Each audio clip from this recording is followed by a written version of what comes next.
Good morning বন্ধুরা। তো এখন বাজে মানে সকাল এখন 8টা বাজে। আমি কিন্তু আজকে অনেক সকালে উঠেছি, আজকে প্রায় 6টার সময় উঠেছি। 6টার সময় উঠে যা যা ঘরে কাজ ছিল ঘর মোছার থেকে আরম্ভ করে সব কিছু কাম করে নিয়েছি। তো সেটাই আজকে এত সকালে উঠেছি কারণ আজকে শ্রাবণের তৃতীয় সোমবার। তার জন্য ভাবছি একটু মন্দিরে যাব শিব বাবাকে জল ঢালতে। আর সেদিকে কি বললাম তোমাদেরকে যে ঘর মোছার থেকে আরম্ভ করে পূজা দেওয়ার থেকে আরম্ভ করে সব কিছু আমার করা হয়ে গিয়েছে। তো চলো কি কি কাজ করেছি তোমাদেরকে সব দেখিয়ে নেই। এগুলো সব ঘর মুছে টুছে বিছনা সব উঠিয়ে নিয়েছি। আর কালকে রাত্রেবেলায় আমি মন্দিরে যাব দেখে তার জন্য গ্যাসটা সব পরিষ্কার করে ধুয়ে নিয়েছি, মুছে নিয়েছি। এদিকে বাসনও ধোয়া কমপ্লিট, আমার সব কাজ কমপ্লিট। এদিকে জলের বোতল কয়েকটা ছিল সেগুলো ধুয়ে নিয়েছি কারণ আজকে নিরামিষ খাবো তার জন্য। সব কিছু পরিষ্কার করে নিলাম, কাপড়টা ধুয়েছি সেগুলো আর এখন মেলি নেই, পরে মেলবো। আর হ্যাঁ বন্ধুরা, তোমাদেরকে বলছি যে পূজা দেওয়া হয়ে গেছে না, পূজা দেওয়া হয়নি বন্ধুরা। এখন আমি পূজা দেব, পূজা দিয়ে তারপরে আমি শাড়ি একটা পরে রেডি হয়ে যাব। পাশে আমাদের বাড়ি থেকে বেশি দূর না, সামনে মন্দিরটা, ওখানে যাব। তো চলো সঙ্গে থাকো, আশা করি তোমাদের আজকে আমার ভিডিওটা দেখে খুব ভালো লাগবে। আমার চ্যানেলটা স্কিপ না করে তোমরা দেখতে থাকো। করে ফুল টুকিয়ে নিয়েছি, বেলপাতা তোমার দাদা ভাই আজকে বাড়িতে আছে, বেলপাতা পাশের বাড়ি দিদিকে বলছি দিতে দিয়ে দিবে। এটা ধুতরা পাতা আজকে তো ফুটে নেই, ধুতরা ফুল আর কি, তাই জন্য পাতাটাই দিয়ে নিয়েছি। আর এই যে আমাদের গাছের থেকে ফুল নিয়ে নিলাম। আর এই ঠাকুরে পূজা দেব, সব কিছু রেডি করে নিয়েছি, জলের থেকে আরম্ভ করে সব কিছু। ঠাকুরের নিদ্রাটাও উঠিয়ে নিয়েছি। তো বন্ধুরা এই যে আমার পূজা টুজা দেওয়া সব কমপ্লিট হয়ে গিয়েছে, আর শাড়িটা পরে নিয়েছি। আর চলো এখন মন্দিরে যাব। পূজা দিয়ে নিয়েছি বন্ধুরা, কিন্তু ভোগটা লাড়াই নেই, এসে লাড়াবো এখন, এসে নেই। আর এইদিকে আমি সব রেডি করে নিয়েছি, চাকি আর বাতির থেকে আরম্ভ করে ধূপকাঠি। আর এইখানে জলের মধ্যে আমি ঘি মধু সব দিয়ে নিলাম, চন্দন তেল ফুল বেলপাতা সব নিয়ে নিয়েছি। তো চলো যাওয়া যাক এখন।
তো বন্ধুরা এই যে চলে আসলাম পূজা দিয়ে বাড়িতে। এখন ঠাকুরের ভোগটা লাড়িয়ে নেই, তারপরে চা বানিয়ে খাবো। ভোগটা লাড়িয়ে চলে আসলাম এখানে চা বানানোর জন্য। তো চাটাও বসিয়ে দিয়েছি। আর সাথে আজকে জানো তো বন্ধুরা রুটি বানিয়েছি, কিন্তু আজকে আমি কিছু তরকারি বানাই নেই কারণ কি দেরি হয়ে যাচ্ছে। রুটি দিয়ে আর চা দিয়ে খেয়ে নেব। তোমাদের দাদাভাইও আজকে বাড়িতে আছে, তার জন্য আরও এত হুলস্থুলটা বেশি হচ্ছে, কারণ বাড়িতে ছেলে একজন মানুষ থাকলে তাড়াতাড়ি করতে হয় সব কিছু। করে বাসন মাজবো বলে আমি এখানে রেখে দিয়েছিলাম, যে বৃষ্টি চলে আসছে। দেখো আমরা পুজো দিয়ে আসছি, তার মধ্যে আবার বৃষ্টি চলে আসলো। হালকা হালকা বৃষ্টি দিয়েছে, এত না। তো বৃষ্টিটা একটু থামুক, তারপরে আমি বাসনগুলো মেজে নেব। তো এই যে চাটা আমি নিয়ে নিলাম, চাটা খেয়ে নিই। আর এখানে বসছি কারণ এদিকে কিন্তু খুব সুন্দর একটা হাওয়া আসছে, একটু মেঘলা মেঘলা দিচ্ছে, তো তার জন্য হাওয়াটা চলে আসছে, কিন্তু খুব ভালো লাগতেছে এখানে বসে। তো তার জন্য এখানে বসে চাটা খেয়ে নিই। তো বন্ধুরা চাটা খেয়ে নিলাম, চা খেয়ে রেস্ট করে নিয়েছি অল্প দেরি। রেস্ট বলতে একটুখানি মোবাইলটা দেখেছি আর কি, সেটি। তারপর চলে আসলাম এই যে কিচেনে এসে সব রেডি করে নিয়েছি, যা যা রান্না করব।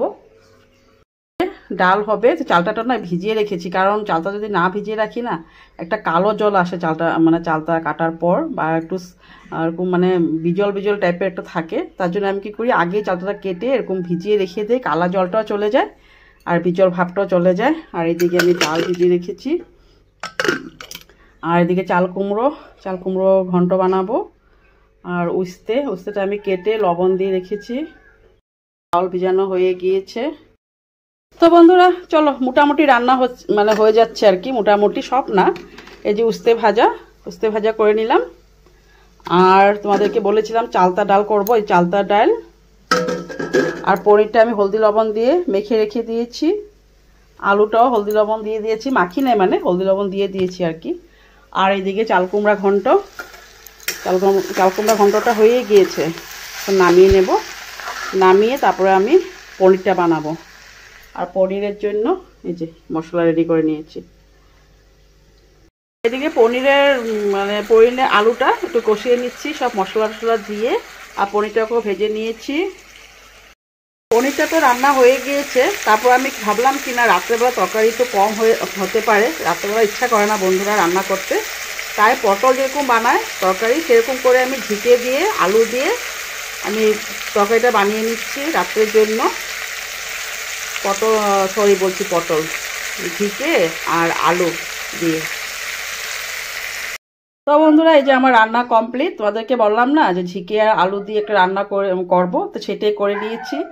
আর এইদিকে পনির পাতলা ঝোল একদম। আমরা কিন্তু সত্যি কথা বলতে পনিরটা আমরা এইভাবেই বেশি মানে বানিয়ে খেতে ভালোবাসি, তার জন্য এভাবেই বানিয়েছি আলু দিয়ে। আর গরম মশলা দিয়ে দিয়েছি। আর তোমাদের দেখিয়েছি এগুলা কী কী রান্না করেছি।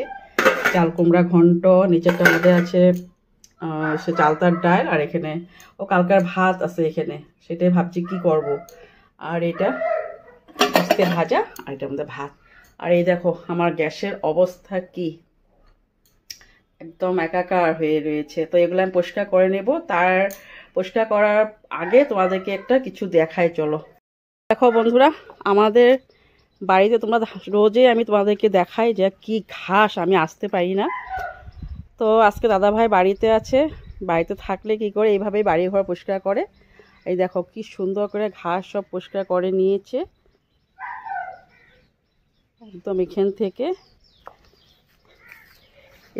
এ সাইড সব পরিষ্কার করে নিয়েছে বন্ধুরা। ধুয়ে দিয়েছিলাম, ভালো করে রোদ্রু নেই তার জন্য শুকায় নেই, পরে নিয়ে যাব। তো বন্ধুরা এই যে এখান থেকেই আমি ভিডিওটা ভাবছি শেষ করব, আর বেশি টানবো না, অনেক বড় হয়ে গিয়েছে। সকাল থেকে সব কিছু দেখিয়ে নিয়েছি তোমাদেরকে, পূজার থেকে আরম্ভ করে রান্নাবাড়া করার থেকে আরম্ভ করে। তো আশা করি তোমাদের আজকের ভিডিওটা আমার দেখে খুব ভালো লাগছে। আর এক দিদি ভাই আর এক বোন আমার থেকে ছোট হবে, অনেকে দেখলেই বোঝা যায়। তো সেই বোনকে আর দিদি ভাইকে জানাচ্ছি অনেক অনেক অনেক অনেক ধন্যবাদ। তুমি আমার ভিডিওটা দেখেছো, লাইক করেছো। তো এইভাবে আমার পাশে থাকো তোমরা, তাহলে যদি আমি আরও ভালো ভালো তোমাদেরকে ভিডিও দিতে পারি। তো সেটাই আজকের জন্য এখানে, কালকে আবার নতুন দিনে নতুন ভিডিও আবার নিয়ে আসবো। সবাই ভালো থাকো, সুস্থ থাকো, সাবধানে থাকো। তো আজকের জন্য এখানে, বাই বাই।